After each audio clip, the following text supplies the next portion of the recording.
Hello students, welcome to Easy Elimu, Learning Simplified. I am your teacher, Mr. Stanley Mbogo.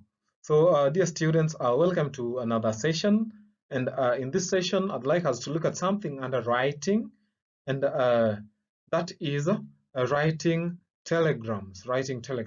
So in this session, allow me tell you what a telegram is, and again some of the points to note when writing a telegram. And lastly, I'm going to show you a sample of a telegram. So first things first, a telegram, dear students, is a text message sent by wire using Morse code.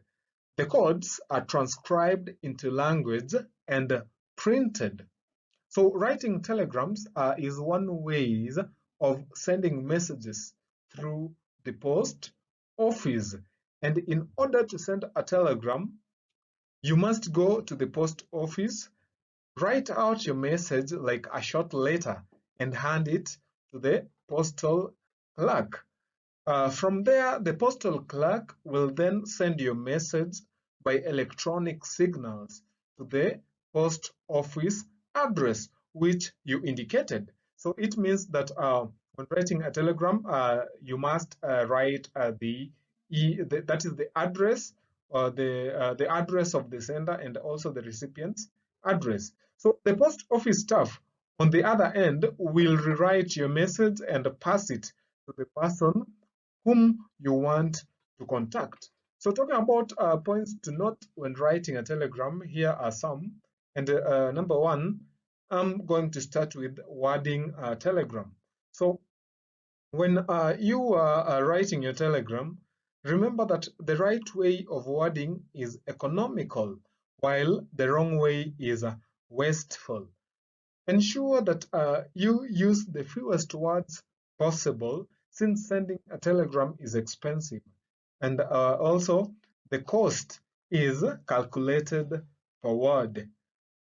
Also, avoid unnecessary words, that is, words that might be omitted without impairing the sense of the message.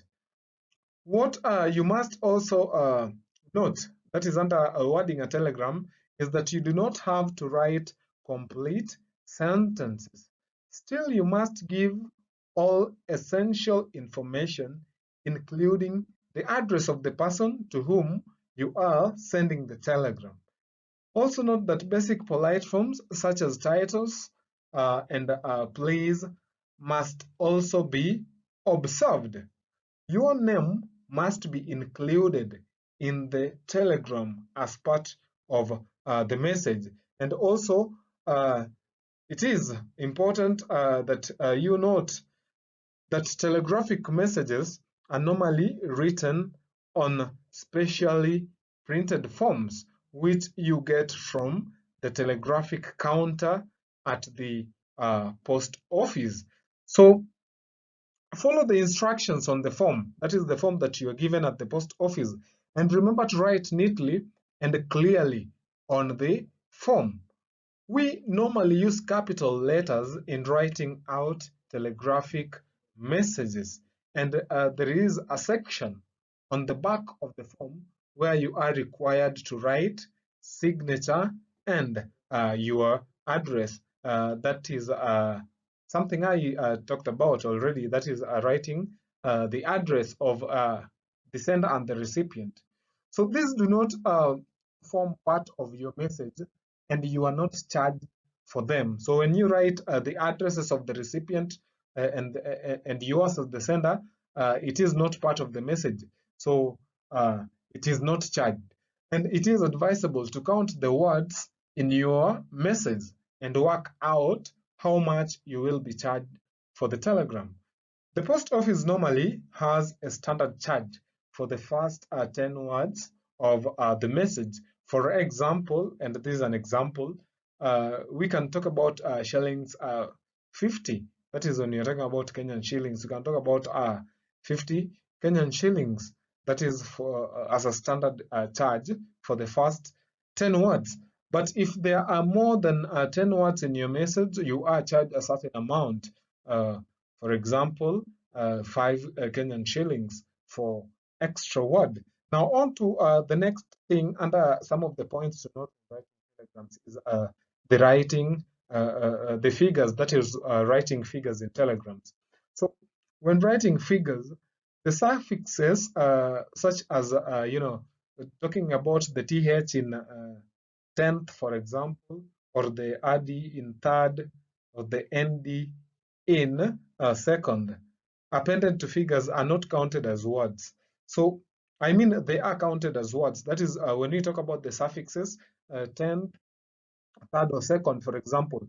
So when you use those suffixes as they indicated there on the screen, they are counted as words. So it is advised that you spell the words as fourth instead of that is the 4 and the th, because if you spell them, if you spell the figures as 4 and th as indicated, it means that you have to pay for words. But if you write it in words, then it will be counted as one word. So that is one way of economizing or minimizing the cost that will be charged. Then number 3, get rid of small connecting words. So some of the small connecting words that we are talking about are the articles are, they, and also etc. That is etc, the way we normally write it in short form. And lastly, make use of sharp sentences and phrases. So here is a sample of a telegram, and remember, just like we said, they send us a name or address, and the recipient's name or address are not charged. So the whatever is being charged is the message that is written in bold. So the message is, that is, dear Alan, heard you were little bit under weather at the moment.